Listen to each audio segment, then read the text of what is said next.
Foreign செக்ரட்டரியும் நம்முடைய முதலமைச்சர் திரு கருணாநிதி அவர்களும் 1974 கச்சத்தீவை பத்தி என்ன பேசினார்? கச்சத்தீவு இலங்கைக்கு கொடுத்தாலும் கூட நம்முடைய மீனவர்கள் கச்சத்தீவை பயன்படுத்த முடியும் என்பதுதான் ஆர்டிகல் 6. ஏசி ரூமில் இருந்து அரசியல் செய்யக்கூடிய அரசியல்வாதி நான் இல்லை என்பது தமிழக மக்களுக்கு நல்லா தெரியும். திமுக எவ்வளவு துரோகம் செய்திருக்கிறது, கலைஞர் கருணாநிதி அவர்களும் எப்படி கூட்டு செய்தி செய்தார்கள் என்பதை நாளைக்கு பேசும். எங்களுடைய காலை வணக்கத்தை தெரிவித்துக் கொள்கின்றோம். சகோதரர்களே, இன்று தேசிய அளவில் இருக்கக்கூடிய ஒரு முக்கிய செய்தியை உங்களிடம் பகிர விரும்புகின்றோம். சில வாரங்களுக்கு முன்பு நான் தனிப்பட்ட முறையில வெளியுறவுத்துறை அமைச்சகம், மினிஸ்ட்ரி ஆஃப் எக்ஸ்டர்னல் அஃபேர்ஸ், வெளியுறவுத்துறை அமைச்சகத்துக்கிட்ட ஆர்டிஐ மூலமாக சில விஷயங்களை கேட்டிருந்தேன். குறிப்பாக உங்களுக்கு தெரியும், கச்சத்தீவை பற்றி தொடர்ச்சியாக தமிழகத்தில் நாம் பேசிக் கொண்டிருக்கின்றோம். அது ஒரு பெரிய மர்மம். எப்படி கச்சத்தீவு கொடுக்கப்பட்டது, யாரால் கொடுக்கப்பட்டது, எந்த சூழ்நிலையில் கொடுக்கப்பட்டது என்று அதெல்லாம் பாத்தீங்கன்னா கிளாசிஃபைட் டாக்குமெண்டாக பல காலமாக பொதுவெளியில அந்த எந்த ஒரு டாக்குமெண்டேஷன் இல்லைங்க. அதே நேரத்தில் கச்சத்தீவு தாரை வார்க்கப்பட்டதுனால நம்முடைய மீனவ சொந்தங்கள் வார வாரம் கைதாகிறதும், அவர்கள் கைது செய்யப்பட்ட பிறகு அது ஒரு பிரச்சனையாகிறதும், அதன் பிறகு உடனடியாக அரசியல் கட்சிகள் அந்த எரியிற தீயில மறுபடியும் எண்ணெய் ஊத்துறதும் தொடர்ந்து நடந்து கொண்டிருந்தது. இந்த நேரத்தில் எம்இஏட்ட ஒரு இந்திய குடிமகனாக இந்த கச்சத்தீவு சம்பந்தப்பட்ட டாக்குமெண்ட், குறிப்பாக 1968 இந்தியாவுடைய பிரதம மந்திரியாக இருந்த இந்திரா காந்தி அம்மையார் அவர்களும், இலங்கையில அவருடைய கவுண்டர் பேட்டாக இருந்த சென்னநாயக்க அவர்களும் ஒரு சீக்கிரட் டீல் அப்பவே போட்டுட்டாங்க. கச்சத்தீவை தாரை வார்க்க வேண்டும் என்ற ஒரு சீக்கிரட் டீல் அப்பவே போட்டுட்டாங்க அப்படின்னு பாராளுமன்றத்தில் இதை பத்தி அதிகமா பேசப்பட்டது. அதனால் அது சம்பந்தமாக 1968 மினிஸ்ட்ரி ஆஃப் எக்ஸ்டர்னல் அஃபேர்ஸ், வெளியுறவுத்துறை அமைச்சகம் சம்பந்தமாக வைத்திருக்கக்கூடிய டாக்குமெண்ட் என்ன இருக்கு. அதன் பிறகு 1974 கச்சத்தீவு தாரை வார்க்கப்பட்டது. அது சம்பந்தமான டாக்குமெண்ட் என்ன இருக்கு அப்படின்னு சொல்லிட்டு அந்த மொத்த டாக்குமெண்ட்டையும் கேட்கும் பொழுது மினிஸ்ட்ரி ஆஃப் எம்இஏ எக்ஸ்டர்னல் அஃபேர்ஸ்ல இருந்து இந்த டாக்குமெண்ட் நமக்கு கொடுக்கப்பட்டது. குறிப்பாக 2 முக்கியமான, இதுவரை பொதுவெளியில் இல்லாத அந்த 2 டாக்குமெண்ட்டை கொடுத்தாங்க. 1968 meeting of the informal consultative committee, அதன் பிறகு ஃபாரின் செக்ரட்டரியும் நம்முடைய முதலமைச்சர் திரு கருணாநிதி அவர்களும் 1974 கச்சத்தீவை பத்தி என்ன பேசினாங்க, இந்த 2 விஷயங்களும் கூட டாக்குமெண்டா கொடுத்தாங்க. இதை எந்த ஒரு இந்திய குடிமகன் படித்தாலும் கூட ரத்தம் கொதிக்கும். அந்த அளவுக்கு கச்சத்தீவை பொறுத்தவரை காங்கிரஸ் கட்சி அப்ப பல சதி வேலைகளை செய்து கச்சத்தீவை தாரை வார்த்திருக்கின்றார்கள். குறிப்பாக இந்த டாக்குமெண்டேஷன்ல ஆரம்ப காலத்துல படிச்சீங்கன்னா 1968 மீட்டிங் ஆஃப் இன்ஃபார்மல் கன்சல்டேட்டிவ் கமிட்டியில கச்சத்தீவினுடைய ஸ்டேட்டட் பொசிஷன், எதற்காக கச்சத்தீவு, என்ன பிரச்சனையில் இருக்கு, இந்தியாவுக்கும் இலங்கைக்கும் இருக்கக்கூடிய கச்சத்தீவின் மீது இருக்கக்கூடிய பார்வை என்ன. நமக்கு தெரியும், கச்சத்தீவு நம்முடைய இந்திய கடற்பகுதியில் இருந்து சில கிலோமீட்டர் தூரத்தில் இருக்கக்கூடிய ஒரு தீவு, ஆள் நடமாட்டம் இல்லாத பகுதி. அப்பவே ஒரே ஒரு சர்ச் மட்டும்தான் கச்சத்தீவுல இருக்கும். 2 நாடுகளுக்கும் அது ஒரு முக்கியத்துவம் வாய்ந்த ஒரு தீவாக கருதப்பட்டது. குறிப்பாக இந்தியாவை பொறுத்தவரை கச்சத்தீவு என்பது நமக்கு ரொம்ப முக்கியம். காரணம், ஒரு நாட்டினுடைய எல்லை பரப்பை தீர்மானிக்கக்கூடிய ஒரு தீவு. அந்த தீவை கொடுத்துட்டீங்கன்னா நம்முடைய எல்லை பரப்பை நாமளே சுருக்கிக் கொள்கின்றோம். அதுவும் குறிப்பாக இந்த 1968 இந்த கமிட்டி நோட்ஸ் எல்லாம் படிச்சீங்கன்னா, ராமநாதபுரத்தினுடைய ராஜா ஈஸ்ட் இந்தியா கம்பெனி இருந்து ஜமீன்தாரி ரைட்ஸ் அவருக்கு வரும் பொழுது 1875 இருந்து 1948 வரை எந்த பிரச்சனையும் இல்லாம கச்சத்தீவு பகுதியில முத்தல்ல எடுத்திருக்கோம். யாருக்கு நாம வரி கொடுக்கல. அது இலங்கையில் இருக்கக்கூடிய டச் இருந்தால் யாருகிட்டையும் ஒரு டிஸ்பியூட் கூட கிடையாது. ராமநாதபுரத்தினுடைய ராஜா அன்இன்டர்பிரட்டடாக 1875 to 1948 அந்த கச்சத்தீவினுடைய ரைட்ஸ் நம்ம கிட்ட இருக்கு. சுதந்திரம் கிடைத்த பிறகு, இலங்கைக்கு சுதந்திரம் கிடைத்த பிறகு இலங்கை அப்ஜெக்ட் பண்ண ஆரம்பிக்கிறாங்க. குறிப்பாக இலங்கையினுடைய விமானப்படை கச்சத்தீவுல துப்பாக்கி சுடும் பயிற்சியை நடத்த வேண்டும் என்று கேட்கின்றார்கள். அப்ப நடத்தணும், இந்தியா போகும் பொழுது இலங்கை அப்ஜெக்ட் பண்றாங்க. அப்பெல்லாம் ஆரம்பத்தில் இந்தியாவுடைய ஸ்டாண்ட பார்க்கும் பொழுது கச்சத்தீவு நம்முடையதுன்னு இருக்கு. அதன் பிறகு பண்டிட் ஜவஹர்லால் நேரு அவர்கள், இந்தியாவுடைய முதல் பிரதமரா இருக்கிறவங்க, 1961 ஃபைல் நோட்டிங் போடுறாரு. பண்டிட் ஜவஹர்லால் நேரு அவர்கள் ஒரு ஃபைல் நோட்டிங்ல எழுதுறாங்க, அந்த ஃபைல் நோட்டிங்ல என்ன எழுதுறாங்க அப்படிங்கறத ரொம்ப முக்கியங்க. அப்ப நம்முடைய காமன்வெல்த் செக்ரட்டரி குண்டேவியா அப்படின்னு சொல்லிட்டு ஒரு மனிதர் இருக்கிறாங்க. அவங்க இந்த பாராளுமன்றத்தில் இதை பத்தி கேள்வி எல்லாம் வரும் பொழுது அதை பத்தி எழுதும் பொழுது நேரு அவர்கள் பிரதம மந்திரியாக ஃபைல் நோட்டிங்ல போட்ட நோட்டிங் எங்கிட்ட இருக்குதுங்க. என்ன எழுதுறாங்கன்னா, I attach no importance at all to this little island. இந்த குட்டி தீவுக்கு நான் எந்த விதமான மரியாதையும் கொடுக்க போவது கிடையாது. I have no hesitation in giving up our claim to it. நான் வேகமாக எந்தவித பிரச்சனையும் இல்லாம அந்த தீவை இன்னொருவருக்கு கொடுப்பதற்கு நான் தயாராக இருக்கின்றேன். எனக்கு இது போன்ற சின்ன சின்ன விஷயங்கள் எல்லாம் தீர்க்கப்படாமல் இருப்பதை எனக்கு பிடிக்காது. அதனால் இது இலங்கை பக்கத்தில் இருக்கு, சிலோன்ல இருக்கு. அதனால் இந்த மேட்டரை நான் இலங்கைகிட்ட ரைஸ் பண்ண போறது கிடையாது. 10/5/1961 இந்த பகுதி பாத்தீங்கன்னா பண்டிட் ஜவஹர்லால் நேரு அவர்கள், காமன்வெல்த் செக்ரட்டரி குண்டேவி அவர்கள் அவர்களுடைய எழுதப்பட்ட பாராளுமன்ற குறிப்புக்கு அவருடைய ஃபைல் நோட்டிங் இங்க இருக்குதுங்க ஐயா. அதன் பிறகு தொடர்ச்சியா பாத்தீங்கன்னா முக்கியமான மனிதர்கள் எல்லாமே அரசு உள்ள, உதாரணத்துக்கு கிருஷ்ணா ராவ் ஜாயின்ட் செக்ரட்டரி 1960 சொல்றாங்க, நம்ம கிட்ட நல்ல லீகல் கேஸ் இருக்கு, கச்சத்தீவு நம்மளுதுதான், அந்த பிரச்சனை இப்பவே தீர்க்கணும். Evidentiary value of competing claims பார்க்கும் பொழுது சிலோன் கேக்குறாங்க. ஆனா அதே நேரத்துல நம்ம கிட்ட நல்ல லீகல் கேஸ் இருக்கு, ஆனால் முழுமையாக இந்த கச்சத்தீவு நம்ம கிட்ட இருக்கணும்னு சொல்லிட்டு யாரு சொல்றாங்க? நாங்க Krishna Rao joint secretary minister of external affairs. இவர் எப்ப சொல்றாரு பாருங்க, 1960. அதன் பிறகு நம்முடைய அட்டார்னி ஜெனரல் சிட்டில் வாட், ரொம்ப முக்கியமான ஒரு லீகல் மைண்ட், அவர் சொல்றாங்க முழுமையாக இந்த ஐலண்ட் நம்முடையது, தீவு நம்முடையது, அதன் மீது இருக்கக்கூடிய சாவேஜரிட்டி, அதாவது ஒரு நாட்டினுடைய அதிகாரம், அதுவும் இந்தியாவுக்கு தான் சொந்தம், அதை கொடுக்க வேண்டாம். 19 அக்டோபர் 1958 அட்டார்னி ஜெனரல் நோட் போட்டிருக்காங்க. சோ இந்த இரண்டு நோட்டையும் ஓவர் ரூல் பண்ணி தான் பண்டிட் ஜவஹர்லால் நேரு அவர்கள் 1961 இந்த டைனி பீஸ் ஆஃப் ஐலண்டின் மீது எனக்கு எந்த மரியாதையும் இல்லை என்று நேரு அவர்கள் சொல்றாங்க. அதன் பிறகு குண்டேவி அவர்கள் 1961 10/5 மறுபடியும் ஒரு நோட்டு போடுறாங்க. அதையெல்லாம் படிக்கும் பொழுது நமக்கு தெரியும், இலங்கையில பொலிட்டிக்கல் சிச்சுவேஷன் சரியா இல்ல, அதனால நாங்க பேச போறதுலயும் தள்ளிக்கிட்டே போறாங்க. எந்த காரணத்திற்கும் கூட அப்ப நேரு அவர்களுடைய அரசோ காங்கிரஸ் அரசோ கச்சத்தீவு உறுதியாக அந்த பிரச்சனை, அதாவது 48 ஆரம்பிச்ச பிரச்சனை அப்பவே தீர்க்கணும். 48 வரைக்கும் பிரச்சனை இல்லைங்க. ஆனால் கொஞ்சம் கொஞ்சமாக இலங்கை கச்சத்தீவு என்னுடையது என்று கிளைம் பண்றதுக்கு அனுமதிக்கிறாங்க. கொஞ்சம் கொஞ்சமாக இலங்கை பாத்தீங்கன்னா அவர்களுடைய ராயல் நேவி, ஏர்போர்ஸ் அவங்க எல்லாம் துப்பாக்கி சுடும் களமாக கச்சத்தீவை பயன்படுத்த பாக்குறாங்க. அதெல்லாம் தாண்டி சகோதர சகோதரர், மிக முக்கியமானது நம்முடைய தமிழகத்தினுடைய முதலமைச்சர் அப்ப கலைஞர் கருணாநிதி அவர்கள் கச்சத்தீவுக்கு செய்த துரோகம். இதை இன்னைக்கு நான் பேச விரும்பலீங்க, ஏன்னா அந்த ஃபைல் நோட்ஸ் கையில் இருக்கு. ஏன்னா இன்னைக்கு தான் முதல் பகுதி ரிலீஸ் ஆயிருக்கு. இன்னைக்கு முதல் பகுதி டைம்ஸ் ஆஃப் இந்தியா பத்திரிகையில தேசிய செய்தியாக முதல் பக்கத்தில் ரிலீஸ் ஆயிருக்கு இந்த ஆர்டிஐ. நாளை 2வது பகுதி ரிலீஸ் ஆன உடனே கலைஞர் கருணாநிதி அவர்கள் என்ன சொன்னாங்க, கலைஞர் கருணாநிதி அவர்களை பார்ப்பதற்கு வெளியுறவுத்துறை செயலாளர் வந்த பொழுது என்ன டிஸ்கஷன் நடந்துச்சு, கருணாநிதி அவருடைய வார்த்தை ஃபைல் நோட்டிங்ல என்னவா பதிவு பண்ணிருக்காங்க எம்ஏ அப்படிங்கறத நிச்சயமாக நாளை நாம் பேசுவோம். ஆனா இன்னைக்கு நாம் சொல்ல விரும்புவது, இந்த நாட்டினுடைய இறையாண்மையை, இந்த நாட்டினுடைய எல்லையை சுருக்கியது காங்கிரஸ். கச்சத்தீவை கொடுத்ததுக்கு அப்புறம் எல்லை சுருங்கிருச்சு.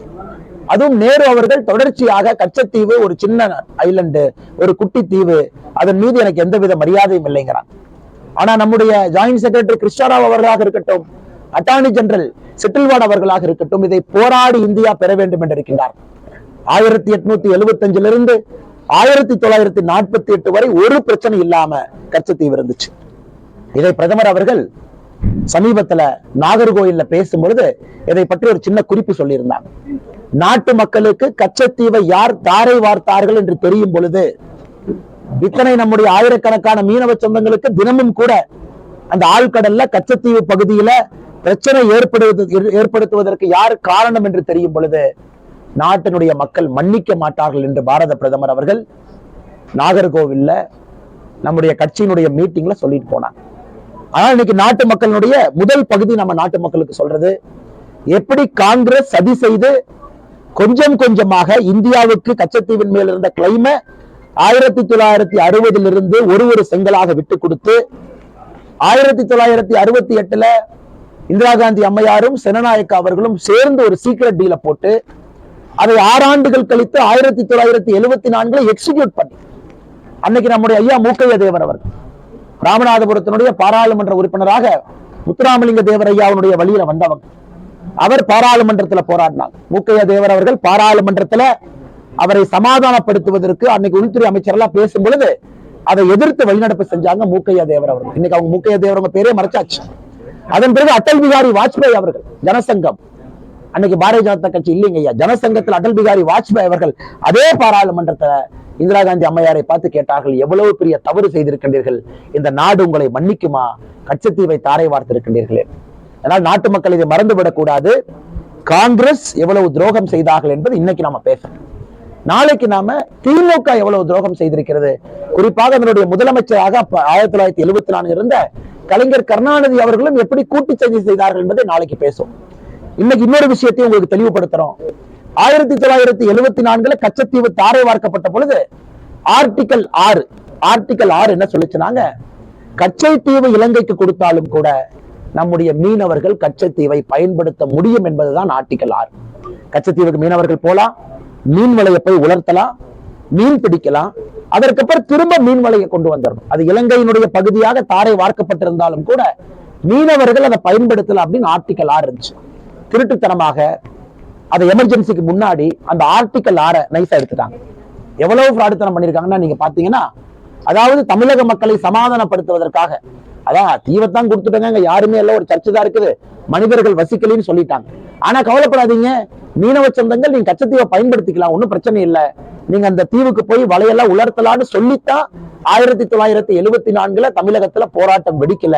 நாளை கலைஞர் கருணாநிதி ஐயாவுடைய பகுதியை சொல்லும் பொழுது உங்களுக்கு தெரியும் எந்த அளவுக்கு திருட்டுத்தனம் செய்திருக்கின்றார்கள். மக்களை அந்த நேரத்துல போராட்டம் வெடிக்க கூடாது என்பதற்காக ஆர்டிகல் 6 நாம எல்லாம் மறந்துட்டோம். 74 முடிஞ்சது, 75 முடிஞ்சது, அப்புறம் ஆர்டிகல் 6 திருட்டுத்தனமாக எடுத்திருக்கின்றார்கள். அதன் பிறகுதான் பிரச்சனை.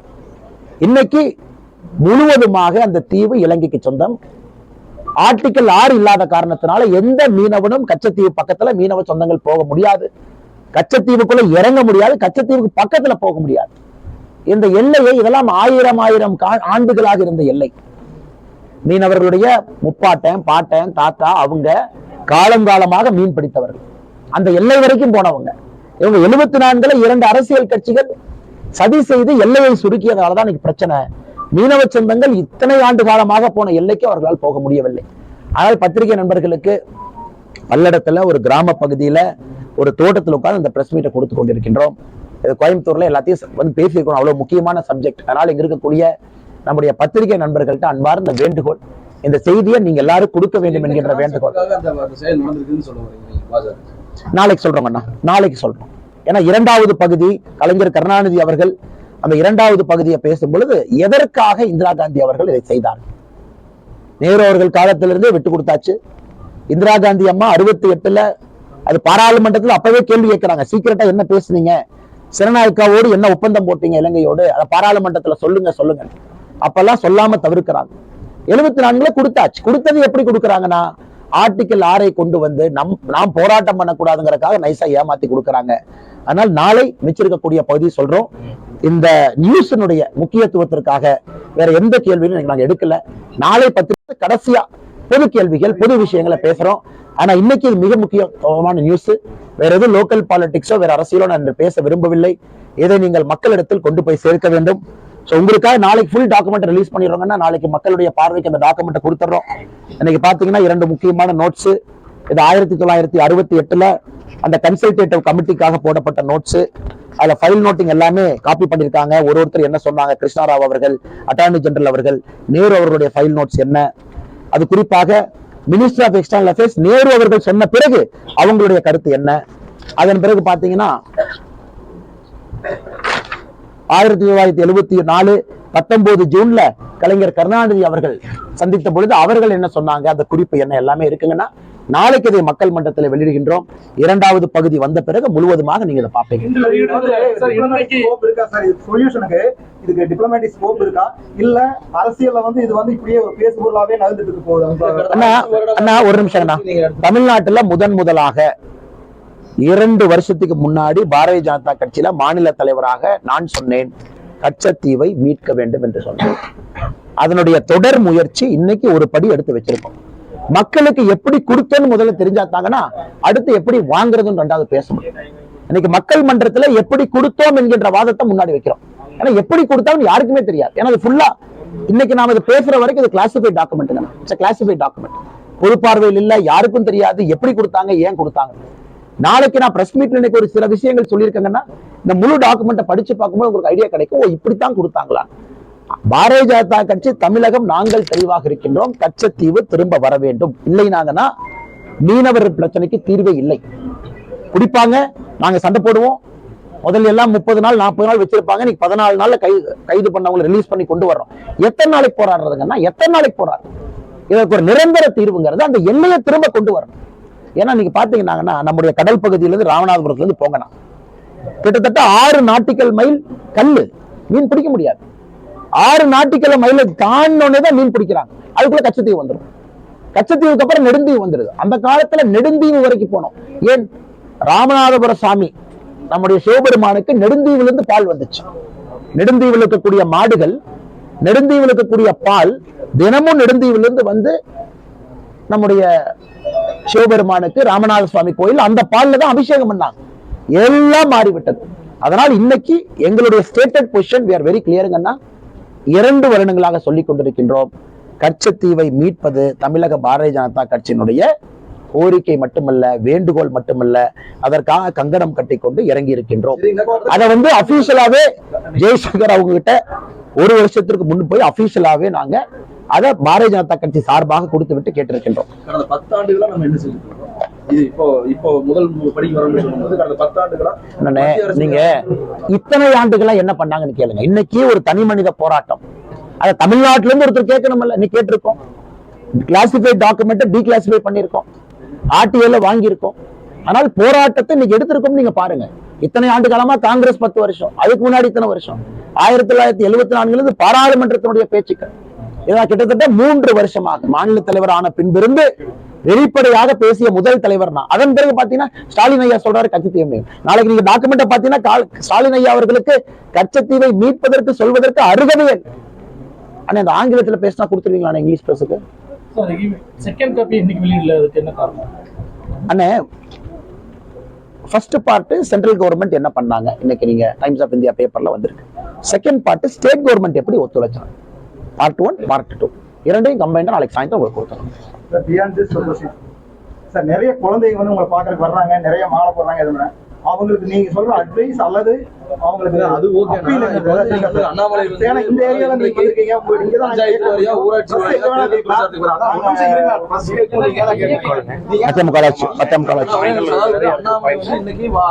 ஊராட்சி வாரியா பகுதி வாரியா பஞ்சாயத்து போறாரு, வாக்கேட் போறாரு. வெற்றி பெற்ற பிறகு இதே மாதிரி மக்களை சந்திச்சு மக்களை குறை கேட்பாங்க. அண்ணா ஐயா, நீங்க 3 வருடமாக என்னுடைய வேலையை கொஞ்சம் திரும்பி பாருங்க ஐயா. தமிழ்நாட்டில் 234 தொகுதிகளுக்கும் சென்ற ஒரு மனிதன் நான் 8 மாசமா இங்கேயே சுத்திட்டு இருக்கேன். கிராமத்துல எல்லா இடத்துலயும், அதுவும் 8 மாசமா நகரத்துல சுத்தலீங்கன்னா. ராமேஸ்வரத்தில் ஆரம்பித்து 234 தொகுதியும் கடந்து வீதி வீதியாக தெரு தெருவாக கிராமமா வந்திருக்கும். இந்த 3 ஆண்டுகள்ல தமிழகத்துல பட்டி தொட்டி எல்லாம் சுத்தி இருக்கிறேன். யாத்திரை ஒரு பக்கம் விடுங்க, 8 மாசம். அதன் பிறகு எல்லா இடத்துலயும் சுற்றுப்பயணம். ஏசி ரூம்ல இருந்து அரசியல் செய்யக்கூடிய அரசியல்வாதி நான் இல்லை என்பது தமிழக மக்களுக்கு நல்லா தெரியும். எனக்கு இந்த பிரஸ் மீட் எங்க நடக்குதுன்னா, இவ்வளவு பெரிய முக்கியமான நியூஸ், ஒரு நேஷனல் நியூஸ் எங்க நடக்குது, ஒரு கிராமத்துல, பல்லடத்துல, ஒரு தோட்டத்துல அதை செய்து கொண்டிருக்கின்றோம். அது கூட பாத்தீங்கன்னா நகரத்துல ஏசி ரூம்ல பண்ணலீங்கன்னா. அதனால என்னை தொடர்ந்து 365 நாட்களும் நீங்க பார்க்கத்தான் போறீங்க. அதுல எந்த மாற்று கருத்து இல்லை. மக்கள் நேரடியா உங்ககிட்ட எம்பி ஆனதுக்கு பிறகு நேரடியா தொடர்பு போன் பேசணும், மக்களுடைய தொண்டர்கள் அதுக்கான வழிமுறை செஞ்சு கொடுத்துருவீங்க நீங்க? நிச்சயமாங்கண்ணா. ஏன்னா மக்கள் இவ்வளவு ஆர்வமா ஏன் வர்றாங்கன்னா, ஒரு வித்தியாசமான ஒரு மனிதர், இந்த முறை மாற்றம் வேண்டும், இவர்கள் வித்தியாசமாக இருப்பார்கள், அந்த நம்பிக்கையை நாங்க காப்பாற்றணுமல்லண்ணே.